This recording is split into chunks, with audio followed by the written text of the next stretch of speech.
सुकरात एक ऐसा दार्शनिक जिन्होंने अपने जीवन में कई सारे न्याय के सिद्धांतों को लाया, प्रतिपादित किया उनको। यूनान का एक ऐसा दार्शनिक जिन्होंने कई सारे शिष्यों को जन्म दिया, जो आगे चलकर पूरी दुनिया में प्रचलित हुए। उनके सिद्धांतों को लोगों ने सिर आंखों पे बैठाया, माना। किसी देश के लिए, किसी राज्य के लिए, किसी समाज के लिए, किसी व्यक्ति के लिए वो एक सिद्धांत के रूप में कार्य करना प्रारंभ किया। जी हाँ, नमस्कार, मैं प्रभात आनंद राजनीति की पाठशाला में लेकर आया हूँ आज सुकरात को। सुकरात जो एक यूनानी दार्शनिक थे, जिनका जन्म 469 ईसा पूर्व में होती है और उनकी मृत्यु 399 ईसा पूर्व में हो जाती है। उनके एक शिष्य हुए प्लेटो, जिन्होंने पूरे जीवन न्याय के सिद्धांत पे कार्य किया। सुकरात जो अपने आप में एक विख्यात शख्सियत थी। कहा जाता है सुकरात इतना क्यों पॉपुलर हुआ, क्यों विख्यात हुआ अपने शहर में, अपने देश में। तो सुकरात के बारे में कहते हैं कि सुकरात को नगर राज्य एथेन में सत्ता विरोधी के कारण मृत्यु दंड दिया गया था। कहा तो यहां तक जाता है कि जब उनको जहर दिया गया तो सुकरात जानता था कि इसमें जहर है और पीने से हमारी मृत्यु हो जाएगी, फिर भी उस जहर के प्याले को उसने अपने होठों से लगाया और पिया, हंसते हुए पिया। और उन्होंने कहा कि अगर मुझे इस देश ने जन्म दिया है और इस देश ने मुझे अगर मृत्यु दंड दिया है और मृत्यु के रूप में यह जहर का प्याला मुझे मिला है, तो मैं इसे न्याय के रूप में पी जाऊंगा। और उन्होंने ऐसा ही किया।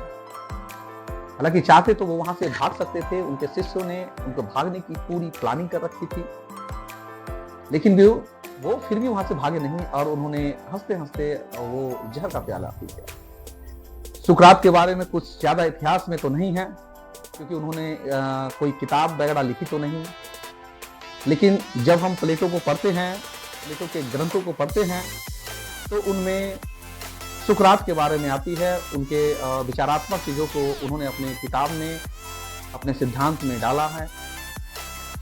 और सुकरात की वो तमाम बातों को प्लेटो ने अपने बातों से, अपने विचारों से उन्होंने व्यक्त किया है। सुकरात का सिद्धांत क्या था, क्यों अपने सिद्धांत के कारण वो इतना पॉपुलर हुआ, आखिर उसमें खासियत क्या थी, क्यों लोग उनको मानते थे, क्यों उनके बातों पे लोग विश्वास करते थे। तो कहा जाता है कि सुकरात का विश्वास था कि प्रकृति का ज्ञान प्राप्त करना उनका एकमात्र उद्देश्य था। मतलब ये कि प्राकृतिक रूप से जो लोगों को मिलना चाहिए, प्राकृतिक रूप से जो न्याय है, प्राकृतिक रूप से जो अधिकार है, जो सामाजिक समानता है, ये सारी चीजें लोगों को मिलना चाहिए। वो ज्ञान के बारे में कहते हैं कि ज्ञान प्राप्ति एक मानसिक क्रिया है, क्योंकि हर व्यक्ति की इच्छा होती है, हर व्यक्ति ये चाहता है कि मेरे पास ज्ञान हो, ताकि लोग मुझे जाने, समझे, मेरे बारे में जानने की उत्सुकता पैदा हो। तो इसलिए उन्होंने ज्ञान को कहा कि ये एक मानसिक प्रक्रिया है जो हर व्यक्ति के अंदर आती रहती है और इसी मानसिक प्रक्रिया के कारण उन्हें ज्ञान की प्राप्ति होती है। ज्ञान के बारे में उन्होंने कहा कि भाई आखिर सत्य क्या है, सत्य को कैसे पता करेंगे, हम कैसे जानेंगे कि ये सत्य है। तो सत्य को पाने का सही तरीका उन्होंने बताया कि ये वाद विवाद है, वार्तालाप है, तर्क विद्या है। कहा कि आप किसी चीज को अच्छा या बुरा कैसे कह सकते हैं, आप इतने ज्ञानी तो है नहीं। तो इस अच्छा और बुरा को जानने के लिए समाज में जाना होगा, लोगों से बातें करनी होगी, उनसे पूछना होगा कि आपके हिसाब से न्याय क्या है, सत्य क्या है। तो इसके लिए वाद विवाद होगा, अलग अलग लोग अलग अलग तरह की बातें देंगे, अपने सिद्धांतों को प्रतिपादित करेंगे, लोग अपने तथ्यों को देंगे, अपने तर्कों को देंगे और उन्हीं तर्कों के आधार पे हम सत्य या असत्य का एक संबंध स्थापित करते हैं। उन्होंने कहा कि तर्क का जो प्रारंभिक काल है, जो आरंभ का जो काल है, वो कहता है एक हाइपोथेसिस है, एक प्रकल्पना है, से किया जाता है कि प्रश्न उठाए जाते हैं, उसकी जांच होती है, ये सही है या नहीं है, ये गलत है या नहीं है, इसका निर्णय लिया जाता है और इस प्रश्न के साथ उसे नहीं जोड़ा जाना चाहिए, क्योंकि अलग अलग लोगों की अलग अलग मानसिकताएं होती है, अलग अलग लोगों का अलग अलग व्यू होता है, उसे स्वीकार करने का परिणाम क्या होंगे, इस चीज पर भी चर्चा होती है। इस तरह सुकरात ने वैज्ञानिक सिद्धांत के निर्माण के लिए कुछ नियम स्थापित करते हैं जो और भी इनकी जटिलताओं को कम करने की कोशिश करते हैं। दूसरा है कि सुकरात की व्याख्या है, सुकरात की जो दूसरी चीजें है वो उसकी व्याख्या है। व्याख्या में वो तर्क को ही आधार मानते हैं। सुकरात ने यह तर्क दिया कि मनुष्य की गतिविधियां केवल भौतिक कारणों से नियमित नहीं होती है।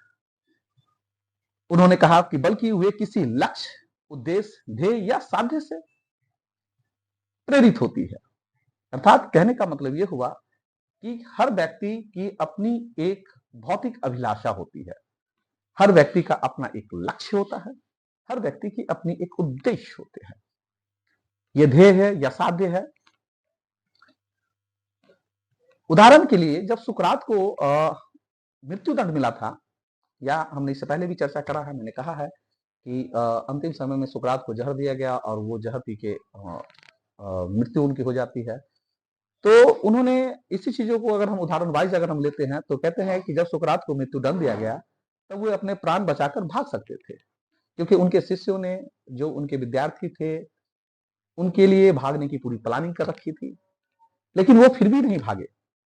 वो वहीं पर रहकर उस दंड को भोगना चाहते थे और ये कार्रवाई की व्याख्या उन्होंने ध्येय से की कि ये मेरा वैचारिक मत है।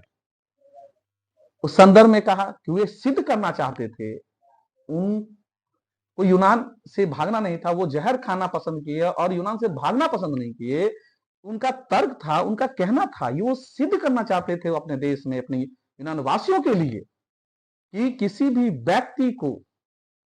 व्यक्ति के लिए कानून का पालन करना ही उसका नागरिक कर्तव्य होता है। और उन्होंने इसी कर्तव्य को निभाने के लिए हंसते हंसते उन्होंने जहर का प्याला पी लिया।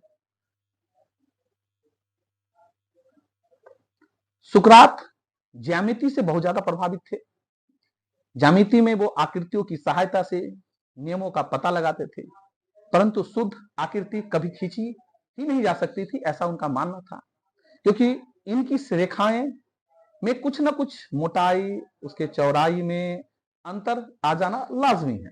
क्योंकि आप, सीधी सी बात है कि आप एक ट्रायंगल खींचते हैं, उस ट्रायंगल में जब हम लाइन खींचते हैं तो किसी लाइन का मोटा हो जाना, किसी लाइन का पतला हो जाना एक कॉमन सी बात है, एक नॉर्मल सी बात है।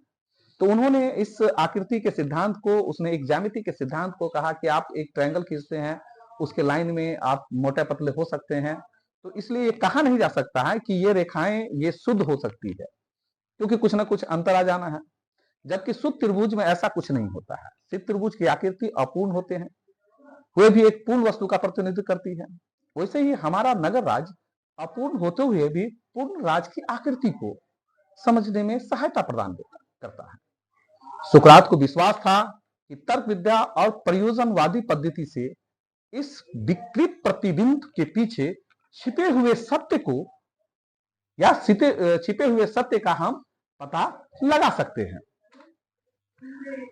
इन बातों को देखने के बाद, क्योंकि सुकरात एक ऐसा दार्शनिक है जिनके बारे में ये 5-10 मिनट के वीडियो में हम उनकी पूरी बातों को नहीं रख सकते हैं, उनके पूरे विचारों को नहीं रख सकते हैं, तो उनकी छोटी छोटी चीजों को हम लाने की कोशिश की, आपको समझाने की कोशिश कर रहे हैं। सुकरात का एक उनके बारे में निष्कर्ष है, अगर हम छोटी सी बिंदु पर चर्चा करें तो निष्कर्ष पे अगर आते हैं तो सुकरात के चिंतन में ज्ञान को प्रमुखता दी, यानी उनका जो मुख्य आधार था वो क्या था? ज्ञान था। उनका मानना था कि सत्य और असत्य क्रमशः ज्ञान और अज्ञान के समवर्ती होते हैं, अतः उत्तम या आदर्श राज्य की स्थापना के लिए सतह का सूत्र ज्ञानवान मनुष्य अर्थात दार्शनिक के हाथों में सौंपना जरूरी है। यानी अगर आप एक आदर्श राज्य की स्थापना करना चाहते हैं तो आपके अंदर सत्यता होनी चाहिए, आपके अंदर ज्ञान होना चाहिए, आपको इतनी समझ होनी चाहिए कि सत्य क्या है, असत्य क्या है, ज्ञान क्या है, अज्ञान क्या है, न्याय क्या है, अन्याय क्या है। इन चीजों पर उन्होंने बात रखी थी। सुकरात में एक दूसरी विशेषता यह थी कि सुकरात को कभी भी अपने ज्ञान पे गर्व नहीं हुआ। कहा जाता है यूनान के वो सबसे ज्ञानी व्यक्ति थे, लेकिन उन्हें अपने ज्ञान पर गर्व नहीं था। एक दंत कथा है, उनके बारे में कहा जाता है एक बार आकाशवाणी हुई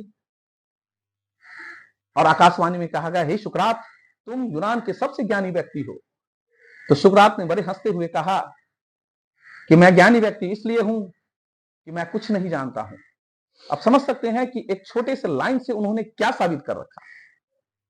सारी दुनिया उनको मानने के लिए तैयार है, पूरा यूनान मानने के लिए तैयार है कि आप ज्ञानी व्यक्ति हैं, और वो कहता है कि मैं कुछ नहीं जानता, मेरे पास कोई ज्ञान नहीं है।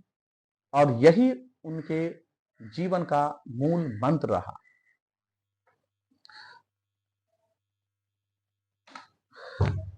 इन्हीं कुछ चीजों के साथ हम बातों को खत्म करते हैं। जी हाँ, नमस्कार, स्वागत है आपका राजनीति की पाठशाला में।